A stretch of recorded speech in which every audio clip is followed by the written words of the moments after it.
은혜가 풍성하신 하나님 아버지, 우리의 찬양팀이 이 자리에 모여 기쁨과 감사로 주님께 찬양 올려드릴 때 주님이 영광 받으시고 이전에 모인 우리 모두가 성령의 충만한 은혜 가운데 예배를 올려드릴 수 있도록 허락하여 주시옵소서. 예수님 이름으로 기도드립니다. 아멘.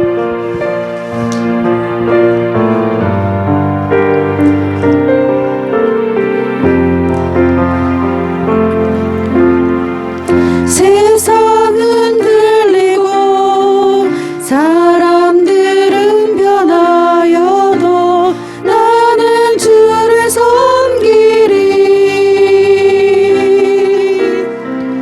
주님의 사랑은 영원히 변하지 않네. 나는 주를 신뢰.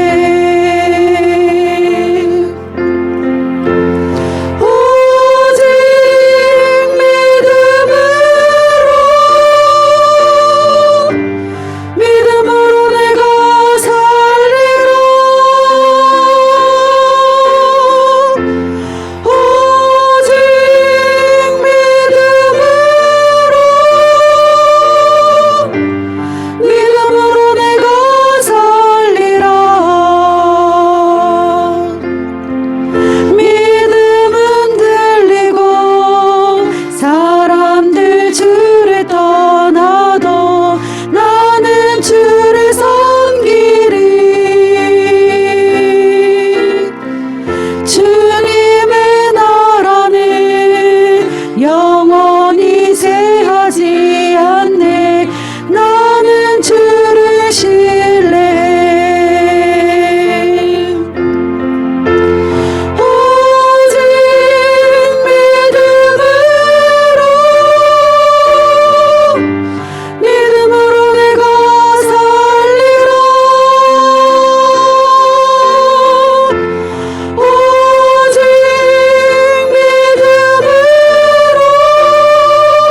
오직 믿음으로 내가 살리라. 오직 의인은 믿음으로 말미암아 살리라. 오직 의인은 믿음으로 말미암아 살리라. 2021년 1월 31일 주일 예배를 하나님께 올려드리겠습니다. 다 같이 기도드리겠습니다. 사랑이 많으신 하나님 아버지, 오늘 거룩한 주님의 날에 모여 함께 예배드리게 하여 주심을 감사드립니다. 아버지, 비록 코로나로 인해 예전처럼 예배를 마음껏 드리진 못하지만 이러한 상황 속에서도 매주 예배할 수 있는 은혜 주심을 진심으로 감사드립니다. 오늘 이 시간 성령님이 친히 찾아와 주셔서 오직 하나님께 영광 돌릴 수 있는 귀한 예배의 시간이 되게 하여 주시옵소서. 아버지, 지난 한 주간을 돌아볼 때 주님 뜻대로 살지 못하고 또 세상 속에서 타협하며 살아왔던 시간을 아버지 고백합니다. 이 시간 모든 죄와 허물을 깨끗이 사하여 주시고 또 주님께 쓰임 받는 귀한 자녀들이 될 수 있도록 은혜를 베풀어 주시옵소서. 하나님 아버지, 또 코로나로 인해 아직도 우리의 생활이 자유롭지 못하며 또 공포 속에 떨고 있사오니 아버지, 코로나가 하루빨리 안정되어 나라의 경제가 회복되고 또 우리의 삶이 일상으로 돌아갈 수 있게 속히 백신이 준비되게 하시고 또 강건한 믿음으로 질병을 이기는 놀라운 은총을 더하여 주시옵소서.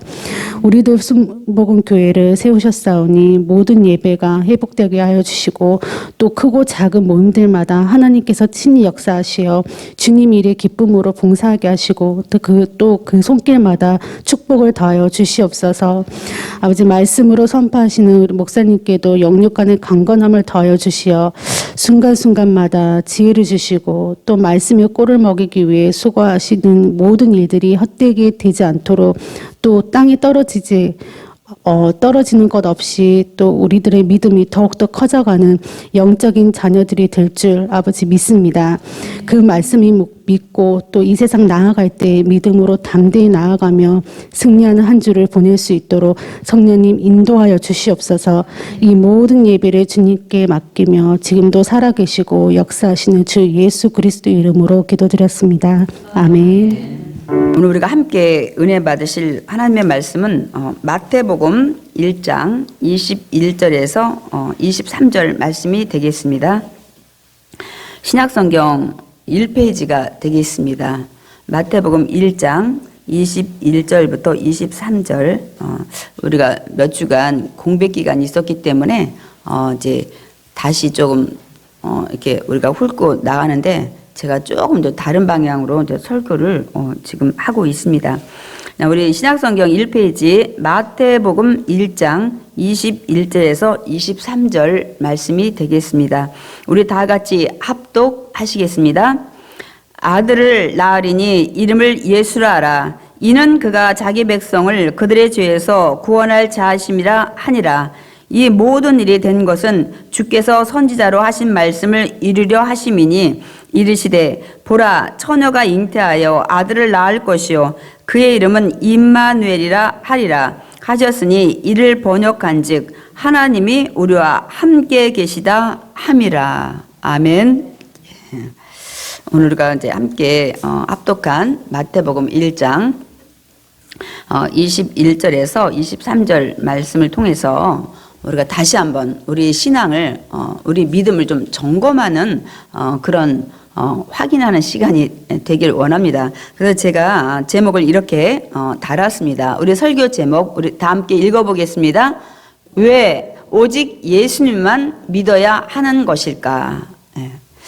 이 부분이 오늘 확실하게 해결이 돼야 여러분이 앞으로 정말 주님 붙잡고 어떤 상황에서도 좌로나 우로나 흔들림 없이 여러분 가실 거예요. 그래서 저는 사실 이 코로나19로 지금 우리 작년도 그러시지만 또 이 나머지 뭐 우리 중고등부나 또 이 초등부 이런 또 영아부도 사실 아이들도 있긴 하지만 많이 정말 어떻게 해서 이 말씀을 전해서 만나야 되는데 많은 염려가 스럽습니다. 그래서 저는 사실은 시간만 된다면 제가 뭐 교회학교를 좀 했었던 경험이 있어서 제 설교를 좀 인형극으로 좀 해서 만들어서 영상을 띄우려고 원래는 여름에 다 준비를 했어요. 2년까지. 제가 거기까지 지금 시간이 안 돼서 지금 못하고 있는 좀 안타까움이 있네요. 그래서 어쨌든 여러분이 말씀은 하나님이기 때문에 여러분 만나고 가게 해야 됩니다. 일단은 구원받아야 되는 게 첫째 목적이고 둘째는 이 땅에 사는 동안 저와 여러분이 자녀의 주인이 되지 못하잖아요. 저는 장성한 자녀들 데리고 있지만은 그들의 앞날을 제가 다 책임을 못 지고 그들이 필요한 것들 육신의 부모를 해주는 게 한계가 있더라고요. 여러분 동일할 것 같아요. 그리고 또한 뭐 이제 어린 자녀들은 지혜를 얻어야 되는데 그 지혜는 전지하신 하나님이 주셔야만 됩니다. 우리는 항상 지식의 한계, 지혜의 한계를 느끼며 우리가 살아가는 존재입니다. 우리가 지식과 지혜가 무한대라면 여러분 우리 실수하는 일 없고 다 성공할 거예요. 어떤 게 잘 사는 길인지 다 알고 그 길을 가면 되니까. 근데 우리는 아무도 모릅니다. 그래서 정말 예수님을 구원자로 믿어서 하나님을 나의 아버지로 믿는 믿음의 자녀의 우리가 다 자리에 서야 될 줄 믿습니다. 아멘. 그래서 오늘 저는 이제 마태복음 1장 21절, 23절 통해서 왜 오직 예수님만 믿어야 하는 것일까? 이런 제목으로 오늘 이것이 확실해져야 우리가 주님 붙잡고 주님 오실 때까지 갈 것 같아요. 또한 아이들한테도 또 믿지 않는 사람들한테도 분명히 우리가 얘기해 줄 수 있을 것 같아요. 내가 확신이 있어야 그거를 좀 우리가 전할 수가 있거든요. 요즘에 우리가 연일 참 그 뉴스 매스컴을 통해서 이 교회 관련된 곳에서 계속 이렇게 좀 코로나19가 감염되는 상황이 계속 보도가 되고 있습니다. 참으로 안타깝습니다. 왜 그 조금만 더 지켰으면 좋았을 텐데 이런 안타까움과 또 한 가지는 또 제 개인적인 생각인지 모르지만 왜 교회 관련된 거를 이렇게 뉴스가 보도가 되면 제가 예수를 믿어서 그런지 막 신경이 곤두서고 그게 막 더 많이 계속 보도가 되는 그런 느낌을 가지고 있습니다. 왜냐면 이제 지하철을 하루에 한 700만 명이 계속 출퇴근을 아침마다 타고 내리고 한다고 그래요. 근데 이제 저희 남편 장로님도 이제 지하철을 타고 출퇴근을 하잖아요. 언젠가 사진을 찍어 왔더라고요. 진짜 뭐 다닥다닥이에요. 붙어서 출퇴근 시간이. 그런데 지금까지 지하철에서 감염됐다는 보도는 한 번도 들어본 적이 없습니다. 여러분 들어보셨나요? 저는 아무 생각해도 물론 지하철에서 다 마스크를 쓰고 얘기를 안 하니까 감염이 안 되겠지 하지만 마스크를 써도 코 끼면 다 새어 나오고 또 제대로 쓰시지 않은 분도 분명 있을 거고 손잡이 뭐 거기 카드 하는데 이런데 다 이 감염되는 게 다 노출되어 있는데 그래서 제가 참 이렇게 의구심을 좀 가지면서 보도가 되지 않는데 만약에 거기다 감염됐다고 보도를 한다면 지하철 승하차를 다 금지시켜야 돼요. 출퇴근이 마비가 되면 우리나라의 경제의 모든 일상생활에 마비가 오잖아요. 그래서 그런 것일까 하고 제가 이제 거기까지만 생각을 하고 마칩니다. 어쨌든 지금 이런 상황에서 우리가 일상생활도 하고 계시고 또 신앙생활도 하고 있습니다, 여러분. 그렇다면 저와 여러분이 이런 현실의 상황에서 가장 필요한 게 뭐냐는 거예요. 지금의 현실에서. 오늘 2021년 1월 31일이에요. 저나 여러분한테 지금 가장 필요한 게 뭐냐는 거죠. 그럼 우리는 순간에 난 지금 뭐 직장이 필요합니다. 나는 돈이 필요합니다. 나는 뭐 건강이 필요합니다라든지 뭐 각자가 있겠죠. 근데 우리가 필요로 하는 이 모든 것들을 지금 얻지 못하니까 힘든 거잖아요. 갖지 못하니까 힘든 거잖아요. 근데 이거를 그럼 다 주시고 해결할 분이 누구냐는 거예요. 예수 그리스도 한 분뿐입니다. 그렇기 때문에 저와 여러분한테 지금 가장 필요한 건 돈, 무슨 건강, 직장, 사업장. 근데 이 문제가 좀 해결 안 되는데 이거를 해주실 수 있는 분이 예수님이기 때문에 저와 여러분한테 지금 가장 필요한 분은 예수님이십니다. 아멘. 그래서 제가 이제 무슨 말씀을 드리고 싶냐면 이렇게 지금 교회에 계속 뉴스 보도가 될 때 저는 또 한편으로는 또 무슨 생각이 드냐면 또 믿지 않는 사람들이 교회를 또 얼마나 비난할까. 왜 저 교회 다니는 저것들은 이렇게 또 하지 않을까 싶은 생각이 또 막 한쪽으로는 들어요. 그럼 참 많이 안타까워요. 하여튼 조심을 하고 우리가 이렇게 연일 보도되는 그런 주인공이 돼서는 안 될 것 같아요. 그럼에도 불구하고 우리가 이렇게 연일 그렇게 감염되는 사례가 계속 발표되고 많은 사람이 지금 이렇게 비난하는 가운데도 우리가 오늘도 이렇게 예배 자리에 여러분이 지금 나오셨잖아요. 그리고 지금 신앙생활을 가정에서라도 하고 계시잖아요. 이런 상황에서도 왜 예수님을 끝까지 지금 붙잡고 여러분 믿음 안에 있는 거냐는 거예요. 저는 오늘 그 질문을 드리고 싶은데 먼저는 저 자신한테 묻고 싶어요. 너 이런 상황에 너 계속 왜 예수님을 붙잡고 가니? 하고 저 자신한테 묻고 싶고 그 다음 두 번째는 여러분 자신한테 묻고 싶어요. 여러분은 이렇게 지금 계속 사람들한테 비난 속에 그리고 이렇게 교회를 나오든 예배를 드리든 감염에 대한 그 확산에 염려가 있는데도 불구하고 왜 예수님을 계속 붙잡고 가시냐고 묻고 싶은 거예요.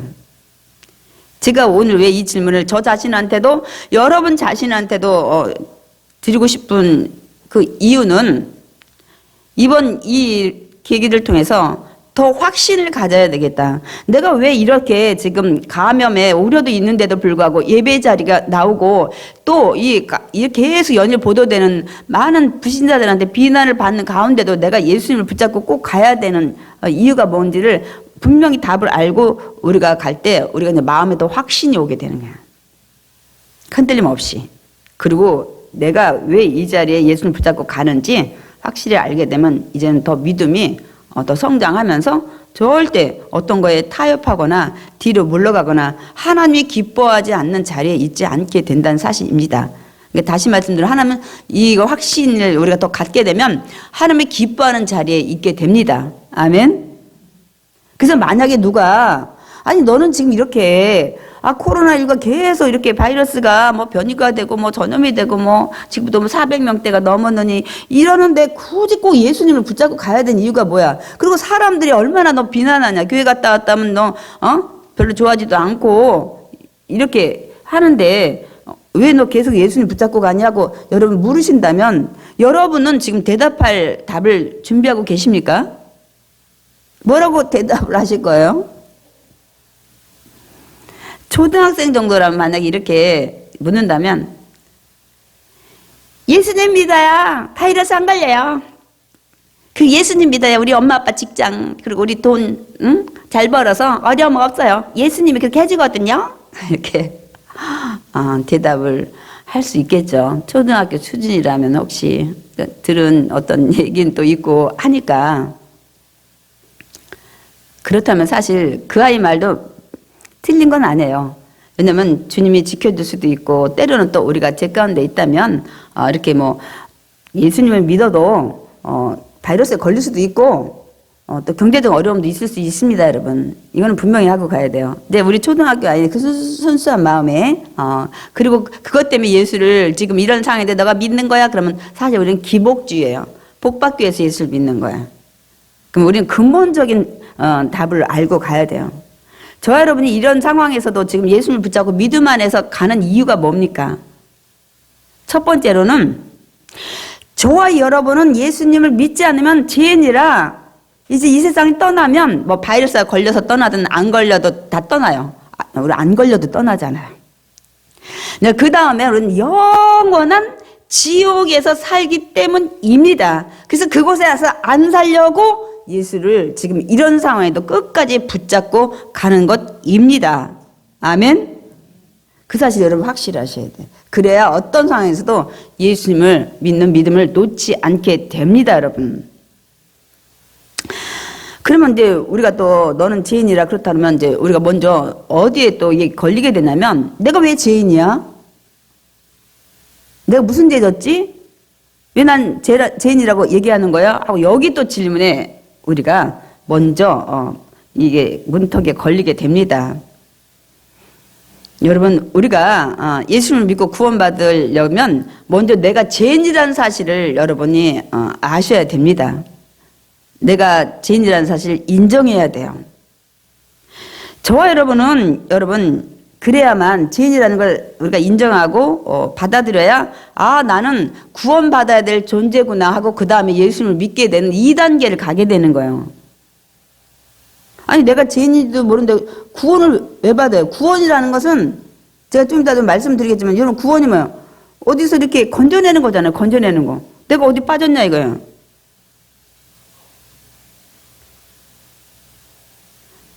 어디에 빠졌어요? 저와 여러분은? 죄 가운데 빠져 있어요, 사실은.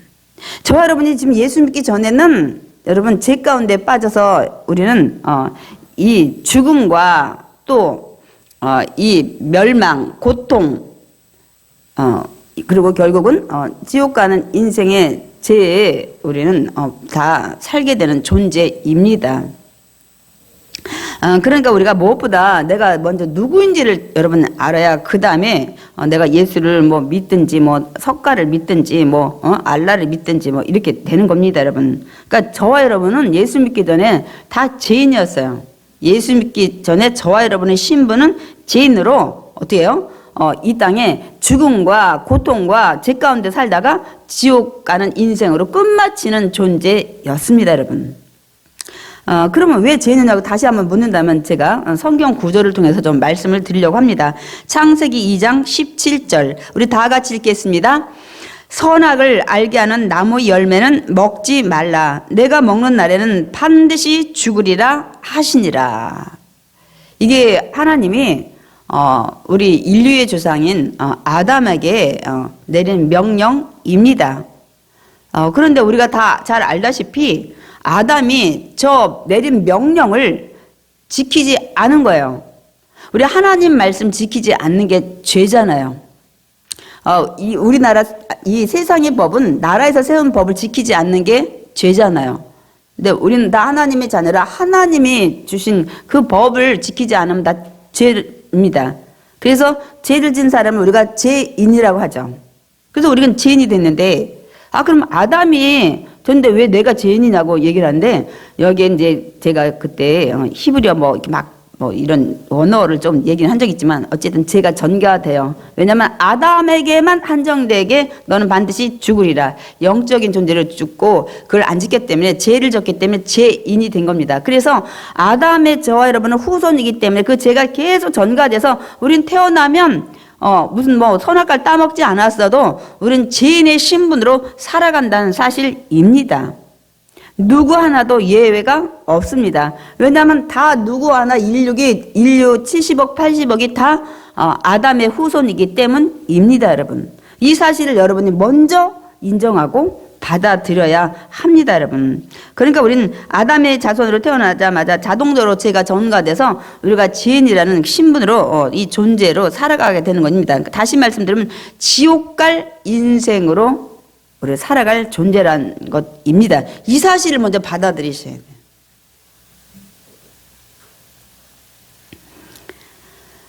그렇기 때문에 내가 죄에서 구원받기 위해서는 먼저 내가 죄인이라는 사실을 먼저 우리가 인정하고, 그래야 그 다음에 내가 죄인이구나. 그럼 나는 그 죄에서 구원받아야 되겠네.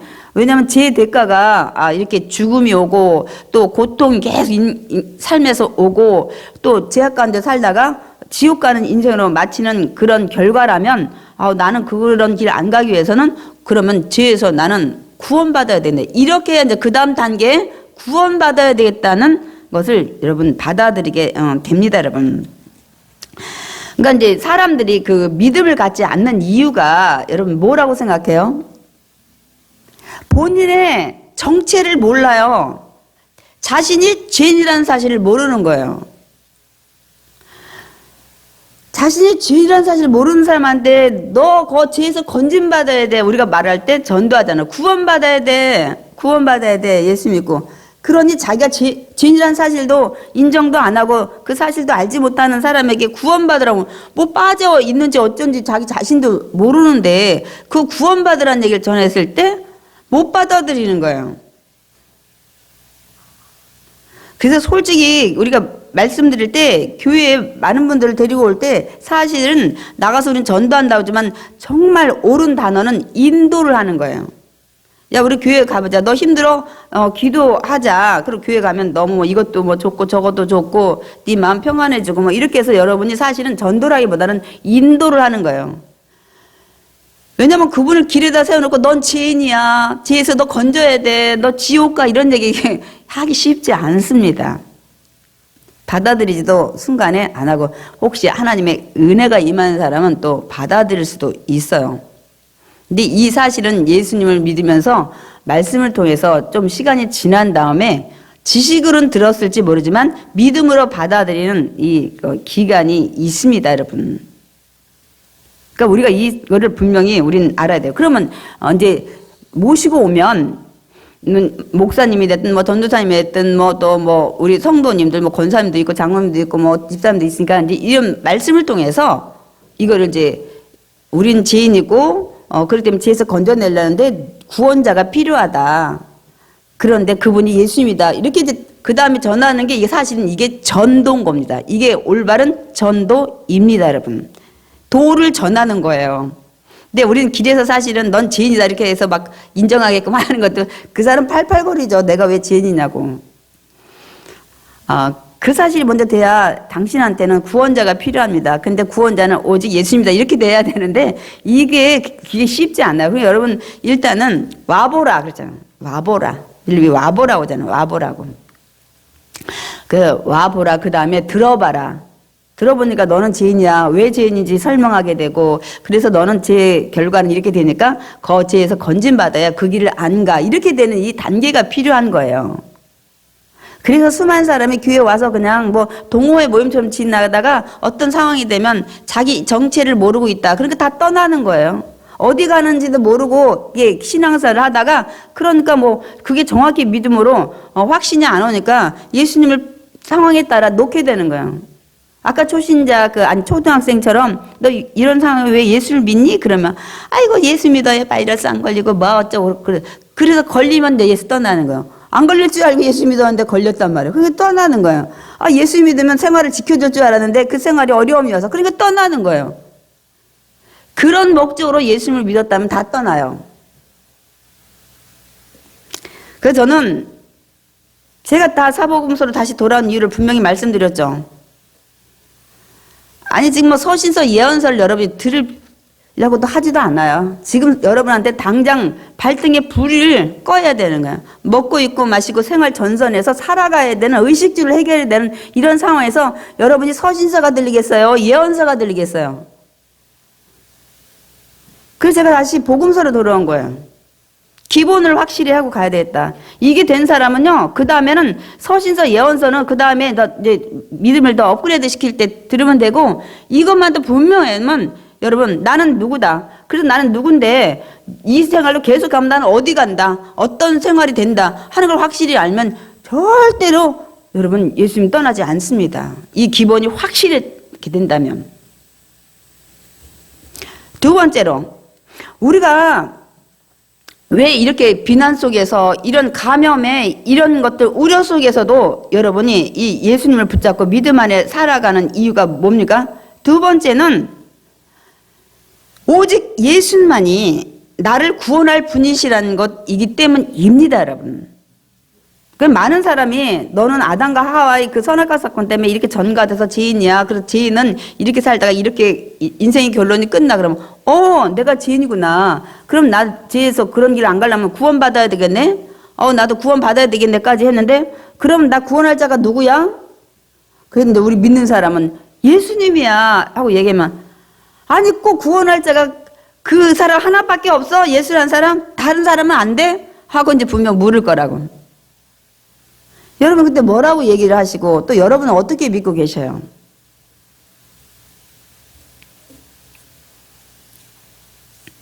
그런데 그런 분들이 아니 나 그런 죄에서 구원할 줄 알고 한 사람 하나밖에 없어? 나 그거 마음에 안 들거든? 나 예수하는 사람 마음에 안 들어. 나 다른 사람 소개해줘. 그럼 여러분 어떻게 하실 거냐고. 다른 사람 안 되냐고 여러분 묻는다면 여러분 뭐라고 얘기를 해야 될 거 아니에요. 일단은 그러면 구원이란 단어의 그 개념부터 좀 알고 가자고요. 제가 아까도 잠깐 앞서서 말씀드렸지만 구원이라는 일반적인 개념은 이런 그런 어려움이나 위험 상태에 빠졌을 때 건져주는 게 구원이에요. 근데 우리가 일상생활에 구원이란 단어를 사실은 안 써요. 뭐라고요? 구출해준다. 구출. 뭐 지하철에 떨어졌던 사람이든 뭐 가난에 어려운 사람이든 뭐 질병이 있는 사람들 이거 보통 도와준다는 단어로 이제 우리가 한자로 말하면 구출이라고 하는데 영적인 개념에서는 인류를 죽음에서 건져내고 고통에서 건져내고 죄악에서 건져내고 지옥에서 건져내는 게 구원이라는 단어입니다.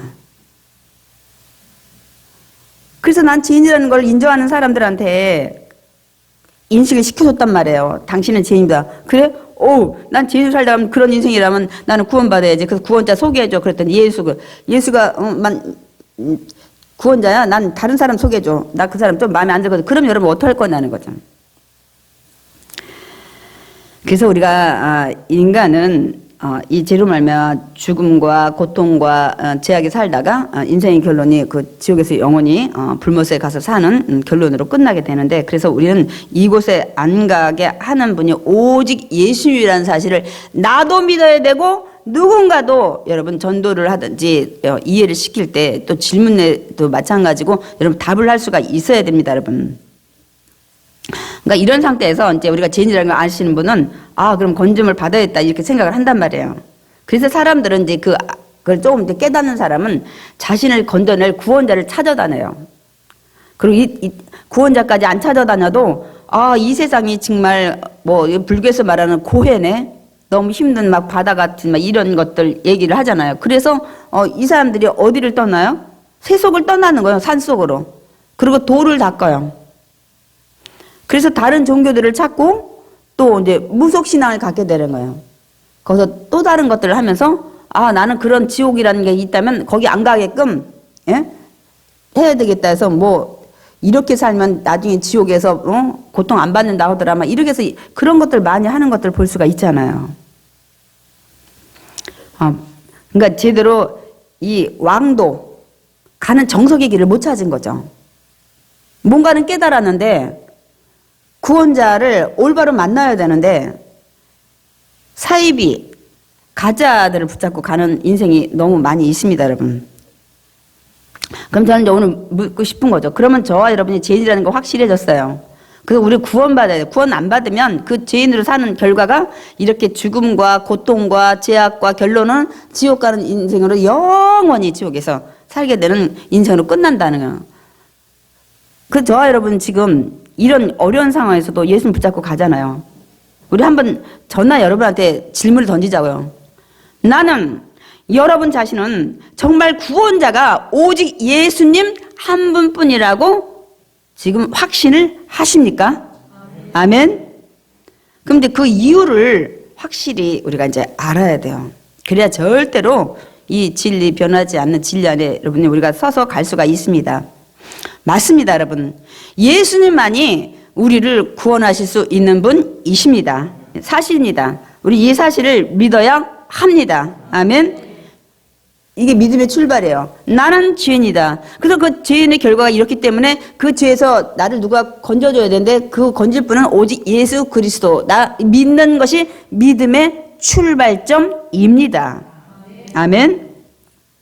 우리 그러면 정말 그런 이제 말씀을 통해서 좀 보겠습니다. 우리 마태복음 1장 21절에서 23절 말씀 보겠습니다. 아들을 낳으리니 다 같이 읽겠습니다. 이름을 예수라 하라. 이는 그가 자기 백성을 그들의 죄에서 구원할 자이심이라 하니라. 제가 중간에 좀 생략했어요. 그의 이름은 임마누엘이라 하리라 하셨으니 이를 번역한즉 하나님이 우리와 함께 계시다 함이라. 아멘. 왜 예수님만이 구원자인지를 우리 마태복음 또 1장 오늘 본문의 말씀을 가지고 제가 좀 한번 전하려고 합니다. 이 마리아에게 얘기를 천사가 한 거죠. 네가 아들을 낳을 건데 이름은 예수라 하라고 이름을 아예 지명해 줬어요. 그 예수란 이름의 뜻이 뭐라고요? 이는 그가 자기 백성을 그들의 죄에서 구원할 자이심이라 하니라. 이런 이름을 지라는 거예요. 그게 단축해서 예수라는 거예요. 네가 날 아들을 낳을 건데 그 아들 이름을 예수인데 그가 지금 이 예수라는 것은 무슨 일을 할 건지를 얘기를 하고 있어요. 예수란 이름에는. 이러기 전에 저 한번 물어보자고요. 여러분이 구원자를 우리가 만나서 구원받아야 되는데 구원자 이름이 누구예요? 저 여러분이 구원자 이름이 누구예요? 그 예수님 이름 또 다른 이름이 있나요? 그래요. 우리 교육이 돼가지고 너무 감사하네. 저 여러분이 구원자 이름은 예수님 또 임마누엘입니다. 아멘. 근데 많은 분들이 예수님에 대해서는 우리가 많이 알고 있는데 임마누엘에 대해서는 우리 구원자 이름을 잘 모르더라고요. 그러니까 예수님은 그분이 뭘 하러 왔는지 목적을 가진 이름이에요. 뭘 하러 왔다고요? 그들의 죄에서 구원할 자로 왔다는 거예요. 그러니까 구원자가 이 땅에 와서 할 목적의 이름이 예수님이고 그러면 그분의 정체, 신분이 뭐였냐는 것이 임마누엘이에요. 우리 한번 그 임마누엘 읽어볼까요? 그의 이름은 또 뭐라고 해요? 임마누엘이라고도 부를 거라는 거예요. 하리라 하셨으니 이를 번역한즉 하나님이 우리와 함께 계시다 함이라. 예수를 아까 이름을 번역한즉 그가 자기 백성을 그들의 죄에서 구원할 자는 목적에 무슨 일을 하는지 구원자가. 그 다음에 뒷부분에 임마누엘은 구원자가 정체, 신분이 누구라고요? 하나님이시라는 사실이에요. 하나님이 이 땅에 와서 인간들하고 함께 할 거라는 거예요. 육신의 옷을 입고. 예수님의 이름은 우리 구원자의 온 목적, 무슨 일을 할 건가 이름이 담겨 있고, 임마누엘은 우리 구원자의 그 구원자의 정체가 뭐냐는 거예요. 원래 신분이 뭐냐는 거예요. 하나님이라는 거예요, 여러분. 그래서 요한복음 10장 30절에 봐요. 나와 아버지는 하나이니라. 예수님 말씀하시잖아요. 빌립의 아버지 하나님도 보여달라고 하니까 나를 본 자는 하나님을 본 자라고 말씀을 하고 있잖아요. 근데 이런 부분이 신앙이 몇십 년 돼도 정리가 안 돼 있더라고요. 그래서 우리는 이 부분을 통해서 이제 우리 뒤에 또 말씀을 통해서 우리가 정말 구원자가 왜 예수님이 되는지 우리가 함께 나눌 건데요. 그러니까 다시 말씀드리면 하나님이 육신의 옷을 입고 이 땅에 인간에서 오신 분이 저와 여러분이 구원자이십니다. 그분의 이름이 예수님이십니다. 다시 말씀드리면 그분이 임마누엘이십니다. 하나님이라는 거예요. 하나님이 저와 여러분의 죄를 용서하시기 위해서 이 땅에 오신 것입니다. 그래서 원래 제사는 사망이에요. 아까 반드시 죽으리라. 네가 안 지키면 넌 반드시 죽으리라. 네가 죄 졌으니까 넌 사망이야. 그래서 영적으로 사망했어요. 그러면 이 죽음에서 건져내야 될 거 아니야. 건져낼 자가 구원자인 거예요. 근데 그 구원자가 우리 죄 싹 대가로 죽음의 결과를 하는 걸 대신 죽어주고 오는 거예요. 대신 주고 오시는 그 제물로 속죄물이 되신 거예요.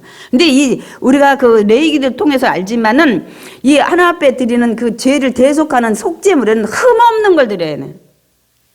절대로 다리가 절거나 설사를 한다거나 피부병이 있다야 어디가 좀 부족하거나 하면 안 돼요. 그래서 그들이 예루살렘 성전에 이 3대 절기 때 제사 지내러 왔을 때 올 때 그들이 채국거를 가지고 오다가 다리가 뼈다든지 뭐 양이나 소가 탈이 났다든지 그러니까 중간에 그렇게 데려올 수가 없으니까 성전 주변에서 제사장들을 통해서 그런 것들을 팔았어요. 그래서 막 양새끼 막 그 성전에서 이런 막 울음소리 왜 자기가 좋은 걸 집에서 가지고 왔지만 2달, 3달 걸어오면서 탈도 날 수 있고 털도 빠질 수 있고 병도 생길 수 있고 그러면 또 제물이 안 되는 거예요.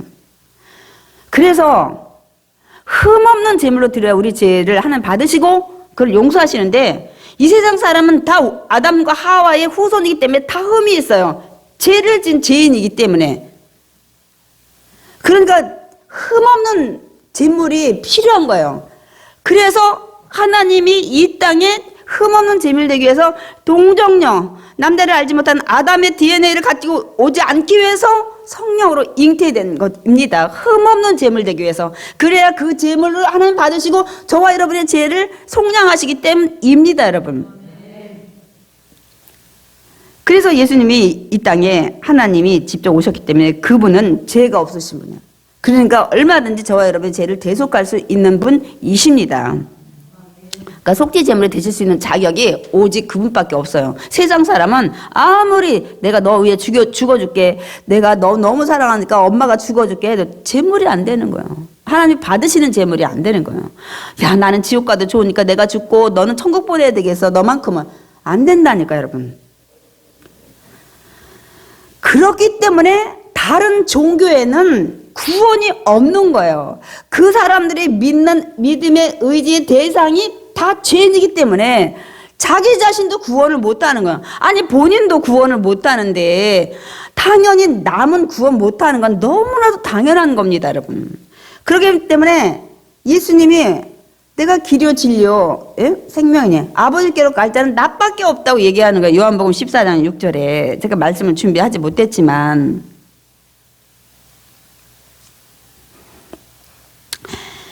그러니까 당연히 다른 사람 구원 못하는 건 너무 당연히 아니 자기도 못하고 자기가 대신 죽어줘도 그래 마찬가지예요. 자기도 흠 있는 재물이기 때문에 하나 안 받으시니까 여러분 그게 안 되는 거예요. 또 사람뿐만 아니라 여러분 그 물질로 만든 우상도 마찬가지예요. 막 석상 나무로 만든 거 돌로 만든 거 뭐 기타 많이 있잖아요. 그걸 또 섬기는 사람도 있잖아요. 그걸 믿으면 뭐가 잘 되고 생명을 영혼이면 어떻게 한다고. 여러분, 그러니까 제가 이제 그 말씀을 준비해서 시편 115편 5절에서 7절 다 같이 읽겠습니다. 입이 있어도 말하지 못하며, 눈이 있어도 보지 못하며, 귀가 있어도 듣지 못하며, 코가 있어도 냄새 맡지 못하며, 손이 있어도 만지지 못하며, 발이 있어도 걷지 못하며, 목구멍이 있어도 작은 소리조차 내지 못하느니라. 이게 우상이에요. 아무것도 못하는 걸 우리는 믿는 거예요. 사실 제가 시편 뒤에 말씀도 더 우리가 읽었으면 좋겠어요. 근데 너무너무 놀란 말씀이, 이걸 만든 사람도 이걸 섬기는 사람하고 똑같이 죄를 본다고 말씀하고 있습니다, 여러분. 이런 우상을 만드는 사람도. 왜? 사람들 다 실족해서 지옥 가게 돼. 이걸 믿게 하니까. 이게 성령 해방죄예요. 그러니까 여러분, 우리 구원하실 분은 오직 하나님이 육신의 옷을 입고 이 땅에 오신 예수님 뿐이십니다. 저 여러분을 위해서 대신 죽어주시려고 오신 예수님 한 분인 거예요. 이제 여러분이 대답할 수 있겠습니까? 아멘이십니까? 더더군다나 우리 죄는 누구한테 졌어요? 하나님한테 졌잖아요. 하나님이 용서하시는 거예요. 제가 늘 여러분 비유로 말씀하죠. 아니, 아버지 애가 애끼는 도자기를 깼는데 아버지는 지금 용서를 안 하는데 엄마가 아유, 너 좀 힘들지? 내가 용서할게 해서 되는 게 아니야. 아버지가 용서를 해야 그 문제는 끝나는 거예요. 하나님한테 죄를 졌기 때문에, 하나님 말씀을 어겼기 때문에 하나님이 용서를 하셔야 돼. 그분이 예수님으로 이 땅에 오신 거예요. 우리 요한복음 3장 16절 읽어보겠습니다. 하나님의 세상을 이처럼 사랑하사 독생자를 주셨으니 이는 그를 믿는 자마다 멸망하지 않고 영생을 얻게 하려 하심이라. 우리 너무 잘 아는 요한복음 3장 16절. 하나님은 정말 사랑이십니다. 요한일서 말씀처럼. 그래서 끝까지 세상의 모든 걸 구원하기 위해서 누굴 보냈다고요? 독생자. 오직 하나님 앞에 이 땅에 오신 아들로 보내는 건 오직 예수님뿐이라는 거예요. 그래서 우리 또 이렇게 얘기해요. 예수님을 하나님의 아들이라고도 불러요. 아니, 또 아들은 뭐고 아버지는 뭐고 막 복잡해요. 그런데 그 부분을 제가 말씀을 좀 준비를 못했는데 읽어만 드릴게요. 요한복음 그 1장 그 32절에 왜 아들이라고 부르는지에 대해서 기록을 하고 있어요. 이제 그 요한복음 누가복음 1장 그 31절에 이제 이 마리아에게 천사가 와서 그러잖아요. 네가 은혜를 입었다. 내가 아들을 낳을까 하니까 난 남자를 알지 못하는데 막 그러면서 너 은혜를 하나님이 성령을 줬다 얘기하면서 뭐라면 아들을 낳을 건데 그렇게 얘기하면서 뭐라 하냐면 그 이름에 대해서 또 뭐라고 얘기를 하냐면은 그가 큰 자가 될 거다고 그 마리아한테 사자가 얘기해 천사가 큰 자가 될 것이고 지극히 높으신 이의 아들이라고 일컬을 거라는 거예요. 그렇게 얘기를 할 거라는 거예요.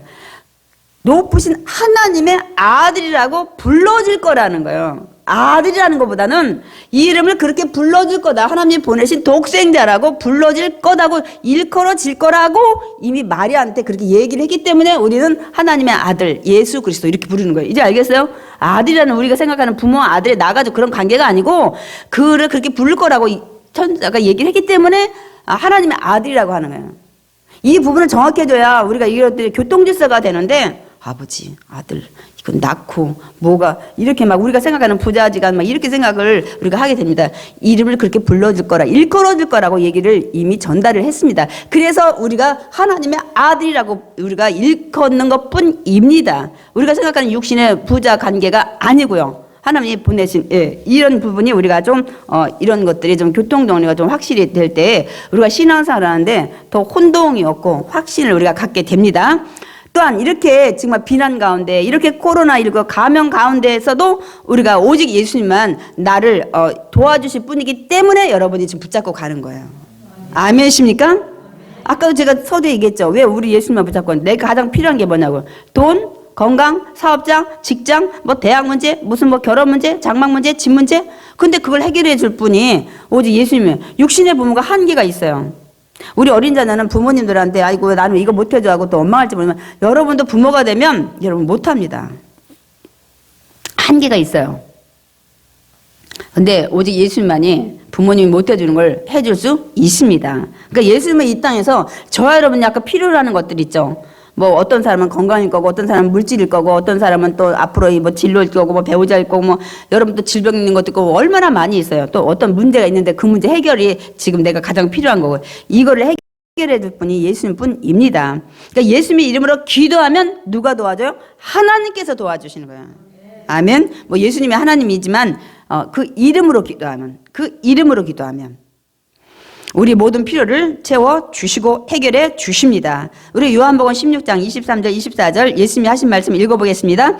너희가 무엇이든지 아버지께 구하는 것을 내 이름으로 주시리라. 지금까지는 너희가 내 이름으로 아무것도 구하지 아니하였으나 구하라. 그리하면 받으리니 너희 기쁨이 이제 충만하리라. 무슨 말씀이요? 지금까지 유대인들이 뭐 예수님을 메시아로 인정도 안 했고 뭐 기도도 안 했지만 이제는 이제 예수님이 십자가에 죽으시기 직전입니다. 이제부터는 구하라. 내 이름으로 구하면 하나님 아버지께서 무엇이든 다 줄 거야. 이 말씀을 어떻게 하실 수 있었을까요? 나는 이제 아버지가 주신 그 뜻, 예수라는 이름에 그가 자기 백성들의 죄를 그들의 죄에서 건지기 위해서 왔다는 사명을 감당했기 때문에 그 공로로 이제 내 이름으로 기도하는 건 아버지께서 모두 들어주실 거다. 그래서 예수 그리스도 이름으로 기도하라. 그 제가 있잖아요. 왜 하나님 이름으로 기도 안 하냐고 제가 어떤 지역장님 물으셔서 그나마 다행히 이거를 좀 알고 있었으니까 대답을 했죠. 예수님이 그 뜻을 다 완성했기 때문에 그 공로로 이제 우리는 하나님께서 다 그걸 믿는 자에게 그걸 예수 이름으로 기도하는데 우리 예수님의 이름으로 기도드렸사옵나이다를 붙이는 이유가 여기에 있습니다. 그분의 십자가의 모든 것을 뜻을 이뤘기 때문에 그분의 공로를 하나님께서 믿는 자마다 모든 걸 주신다고 또 예수님이 십자가에 죽으시기 전에 이 말씀을 하셨습니다. 또한 로마서 8장 32절에 우리 한번 읽어보겠습니다. 자기 아들을 아끼지 아니하시고 우리 모든 사람을 위하여 내주시니가 어찌 그 아들과 함께 모든 것을 우리에게 주시지 아니하겠느냐. 그러니까 우리는 솔직히 말씀드리면 하나님 자신을 이 땅에 낮고 낮은 천한 자의 영광의 자리에 버리고 와서 당신까지 이렇게 속죄물로 드렸는데 무엇을 안 주겠냐는 거예요. 다시 말씀드리면 아들이라는 개념보다는 당신이 이 땅에 제물되는데 아니 그 정도로 저와 여러분을 사랑해서 정말 구원하기 위해서 자기 그러니까 당신의 모든 걸 주었는데 나머지 거가 뭐가 하나님한테는 정말 덜 중요한 이걸 못 주겠냐는 거예요. 여러분. 여러분이 어떤 일에 정말 큰 일을 위해서 여러분이 애써서 그러면 그 다음 일에 그거에 10% 이런 거를 왜 못하겠어요? 돈도 마찬가지고 어떤 일도 마찬가지고 그렇게 큰 걸 한다면 작은 것들은 약간 껌값이다 이렇게 할 수 있는 이렇게 이게 좀 비유는 좀 안 맞지만은 여러분 그렇습니다. 그렇기 때문에 우리가 믿음 안에서 우리가 순종하고 나면 하나님 뜻이라면 우리 기도 응답에 여러분 응답을 받게 되는 것입니다. 아멘. 제가 뭐 기도 응답 여러분에게 여러분 반드시 기도한 거 막 펄떡펄떡 와야 된다는 제가 있잖아요. 줘서 안 되는 거 더 도움이 되게 다 이제 그 기도는 제가 또 다 때 설교를 했죠. 그래서 여러분 우리가 정말 이 힘들고 어려운 코로나19 이런 상황에서도 예수님을 붙잡고 가고 많은 사람이 뭐 예배드리고 교회 다니는 거에 비난해도 예수님을 붙잡고 가는 이유가 여기에 있습니다. 우리는 죄인이고 어떻게 인생을 살다가 어디로 가는 인생인지를 너무 잘 알기 때문에 그렇습니다. 그리고 그분만이 우리 죄를 이 죄 가운데서 건져낼 자격이 있는 거예요. 그러니까 그분만이 진리인 거예요. 그분만이 우리 구원자이신 거죠. 이제 확실히 알게 됩니다. 그래서 이 부분을 저도 확신을 하고 여러분도 다시 한번 확신해야 신앙에서 끝까지 주님 올 때까지 흔들리지 않기 때문입니다.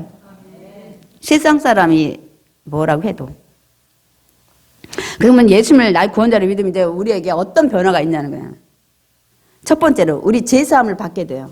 그래서 의롭다 칭함을 받아요. 내가 죽은 건 아니기 때문에 의롭다 그래도 너도 인정해줘. 믿는 사람마다. 예수님이 나에 위해서 죽으시고 부활하심을 믿는 사람마다. 너는 이제 정죄하지 않을 거야. 넌 죄인이다 이렇게 하는 걸 이제 안 할 거야. 스톱이야. 왜냐하면 삭을 다 치렀잖아요. 감옥에서 돈 주고 나오든지 그 연수 다 채우고 나면 이제 죄인이라고 안 하잖아요. 다 그거를 털었잖아요. 그만큼 대가를 다 하고 나왔잖아요.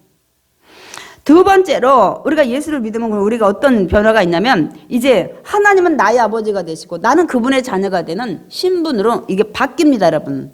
그래서 이제는 우리가 영적으로 살아나기 때문에 영이신 하나님과 교제할 수 있는 자격이 주어져요. 전에는 영적으로 죽었기 때문에 육이 영하고 교제를 할 수가 없어요. 얼마나 큰 변화가 있는지 몰라요. 세 번째로는 저와 이름의 삶의 주인이 하나님이 이제 되시기 때문에 여러분 인생을 옳은 길로 인도하셔요. 하나님은 좋으신 분이기 때문에. 아니 지옥 가고 안 좋은 고통에서 건드려졌는데 또 고통을 가게끔 인도 안 하시잖아요. 천국으로 인도하시고 더 좋은 곳으로 인도하시고. 그렇기 때문에 우리 신분이 이제 이렇게 변하는 거예요. 예수님을 내가 온전히 믿게 되면. 그 내 길을 내가 말씀 안에 있으면, 그래서 주의 말씀은 내 발에 등이요 빛이라 했잖아요. 옳은 길로 여러분 수렁에 안 빠지게 한다니까요. 그래서 말씀 가까이 하라고 제가 수도 없이 얘기하고 지금 또 뭐 우리가 성경 읽기도 함께 하고 있지만은 이렇게 하는 자녀는 멸망하지 않아요. 저희 자는 지혜를 하나님께서 노인보다도 스승보다도, 그리고 그 자녀는 절대로 하나님이 놓지 않으세요. 아멘이십니까? 그 다음에 네 번째로 이 세상을 이제 이게 살다가 떠나면 이제 어디 갔나요? 우리 영원히 하나님이 손으로 짓지 않는 그 우리가 짓지 않는 그 천국에 영원히 에덴 동산 같은 이곳이 회복되는 그곳에서 이제는 아픔도 없어요. 저는 정말 빨리 가고 싶어요. 고통도 없어요. 애통도 없대요. 슬퍼가지고 탄식하고. 그리고 또 죽음이 없어요. 우리가 다 두려워하는 게 죽음이에요. 저 바이러스도. 죽음 아니에요? 근데 이렇게 우리가 신분이 변한 거예요. 이 부분을 정확히 알아요, 여러분이. 이제 절대로 어떤 상황에서도 흔들리지 않고, 뭐 남이 비난하든 바이러스가 오든 바이러스가 걸려도 가고, 안 걸려도 여러분 이거 바이러스 언제 끝날지 모르지만 끝나도 여러분 다 가요. 못 되면 다 가요. 근데 이 인생의 과정 속에 바이러스라는 게 나타나는 것 뿐이죠. 그렇기 때문에 우리는 정말 우리가 예수님을 왜 믿어야 되는지 이걸 확실히 우리가 알고 가야 될 줄 믿습니다. 다시 말씀드리면 우리가 예수님을 믿고 그 다음에 그 말씀대로 순종해야 되는 이유가 믿는 순간부터 천국 가는 때까지 인도를 하시기 때문에 그래요. 인도자가 되시기 때문에요. 옳은 길로 인도하시고 축복의 길로 인도하시고 구원의 길로 인도하시기 때문에 우리가 이런 비난과 이런 감염의 이런 위험 속에서도 예수님을 믿고 예배를 드리고 그 자리를 지키는 것입니다. 아멘. 그겁니다. 그러니까 이제 우리가 그 의롭다 인정받으셔야 동행을 해요. 제가 뭐 이거 새벽기도 다 했어요. 요새 창세기 나가면서 에녹하고 노아 얘기했죠. 의롭다 해서 다 동행하였다. 이 동행은 의로운 자만 하나님 동행하시요. 좋으신 하나님 전능자가 동행을 해야 되는데 의롭다 칭함 못 받은 사람은 하나님 동행 안 한다는 거예요. 그 의롭다에 우리가 다 그 성경에 다 써 있었잖아요. 그는 하나님 말씀을 듣고 지켜 행했다. 제가 막 누가복음 몇 군데 다 읽어드렸어요. 의로운 자만 하나님이 동행한다. 그러니까 노아도 다 의롭다는 거예요. 여러분 다윗도 나중에 그 목동에 혼자 이렇게 다 아버지와 형들한테 왕따 당한 거기 다 보면 하나님이 지켜보고 의롭다 하세요. 마음에 든다, 완전하다, 흠없다, 말씀을 지키려고 애쓴다. 이런 것들을 우리가 다 똑같이 동일하게 말씀하고 있습니다. 그래서 듣고 끝나면 안 돼요. 그 말씀대로 지켜 생활해서 빛이 되고 소금이 되는 삶을 그렇게 우리가 생활을 해야 됩니다, 여러분. 어둠이 세상에 가서 나 지금 빛이 나간다. 나 소금이 나간다. 그래서 내가 그 자리를 내 최선을 다해서 어둠을 내가 물리치리라. 부패한 세상에 내가 막 다 변화시키지 못하면 자기 역할을 자기 자리에서 다 하면 돼. 이 사람도 역할, 저 사람도 역할. 그러면 다 역할하다 보면 여러분 환해집니다. 깨끗해집니다. 아멘이십니까? 그거를 우리가 왜 못하냐면 막 내가 다 세상을 변화시키려고 하니까 그래요. 안 됩니다, 여러분. 각자가 내가 빚을 받아보면 옆에서도 이제 도전을 받고 이렇게 변화가 되면서 여러분 역할은 이것만 하면 돼요. 저도 역할은 마찬가지입니다. 그럼 반대로 예수를 믿지 않고 사는 사람의 그 살아가는 그 결과가 어떻게 되냐면 주인이 안 받기 때문에 자신이 주인이기 때문에 자신이 인생이 지금 결정해야 돼. 그러니까 여러분 갈등하죠. 어느 대학에 가야 되나, 어느 사업을 해야 되나, 노년은 어떻게 살아야 되나, 자녀 앞길은 막 가정은 어떻게 막 이것 머리가 아픈 거예요. 자기가 결정하고 또 실수하다 잘못돼도 어려우면서도 뭐 육신의 부모나 형제가 도울 수 있는 그 한계가 있어. 그 나머지는 누가 돕냐는 거예요. 근데 이제는 도울 사람이 없는 거예요.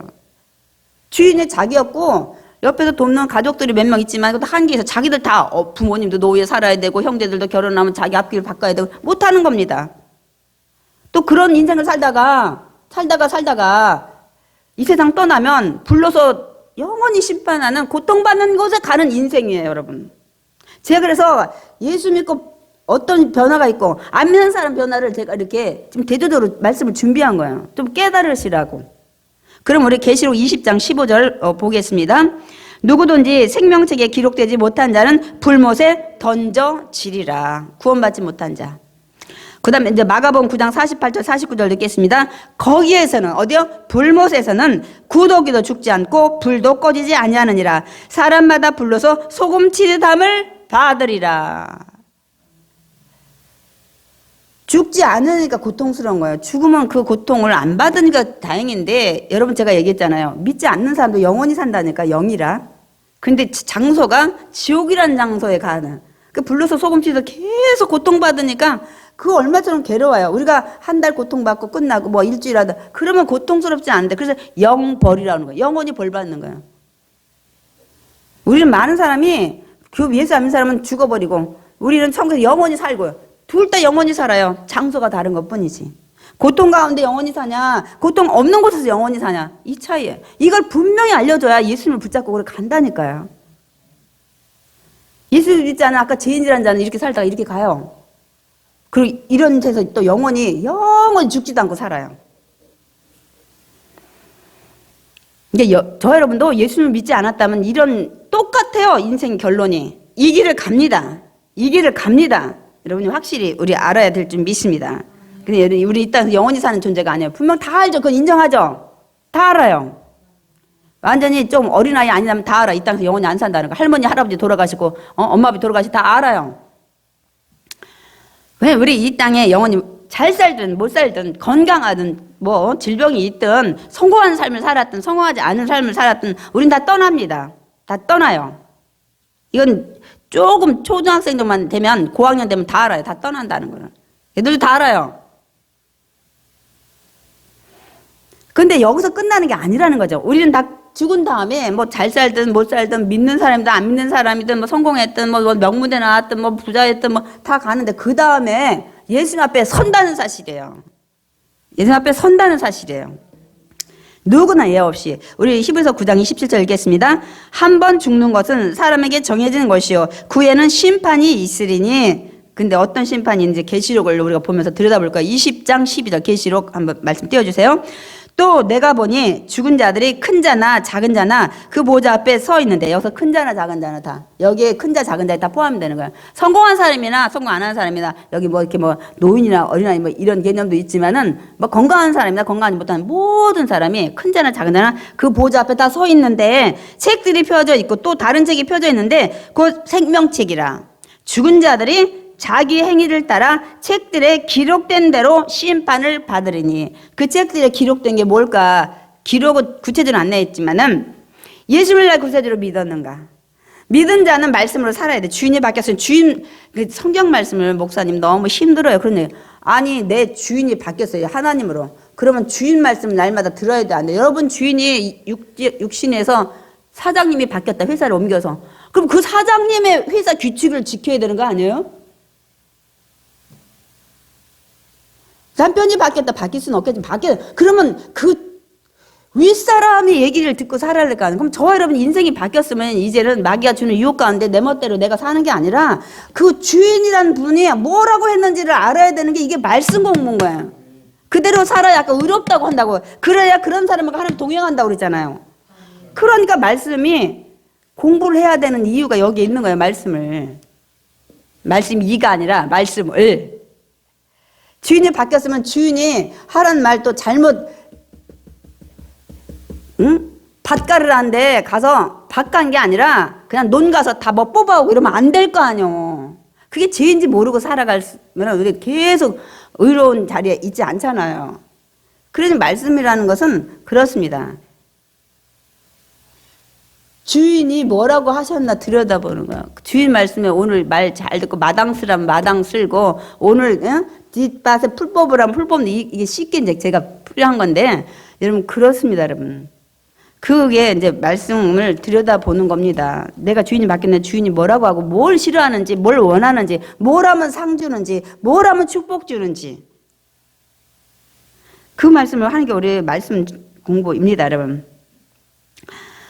그리고 저 말씀을 마치려고. 그러니까 우리가 그 생명책에 제 생각에는 예수님을 아이 구원자로 믿었는가, 그거하고 말씀대로 잘 살았는가, 왜냐면 행실대로, 상급 심판하겠다고 계속 그 말씀을 성경 여기저기서 하고 있기 때문에, 그렇습니다. 그래서 우리가 말씀대로 순종해야 되는 이유가 여기에 있습니다. 저는 이제 말씀을 마치겠습니다. 오늘 우리가 말씀을 마치면서 우리가 왜 예수님을 믿어야 하는지, 왜 예수님만이 구원자이신지, 그리고 우리가 지금 힘들고 어려울 때 누가 우리를 도와주시는지, 예수 그리스도 이름으로. 그럼 하나님이 다 들어주신다고 하셨기 때문에.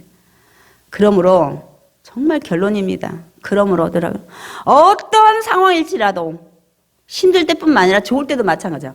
목사님 좋을 때는 당연히 지키겠죠. 웬걸요. 출세해보세요. 바빠서 교회 못 나와요. 유명세 타서 주일날 못 지켜요. 그러니까 어떤 상황에서도 예수님만큼은 붙잡고 가셔야 돼요. 아멘이십니까? 자기가 대통령 하면 뭐 할 거야? 지옥 가는데. 국회의원이면 뭐 할 거야? 장관이면 뭐 할 거야? 예? 수천억 조를 가지고 있으면 뭐 할 거야? 지옥 갈 건데. 100년은 뭐 빌딩에서 살아나지 모르겠지만은 안 그렇습니까? 아멘이십니까? 그러니까 어떤 상황에서도 우리는 가자고요. 이 100년 좀 힘들 수도 있어요. 가난할 수도 있고 아플 수도 있고 연약할 수도 있고 힘들 수 있지만 우리는 그 다음 생애가 계속 무한대라는 사실을 여러분 영생을 삶을 살길 원합니다. 아멘.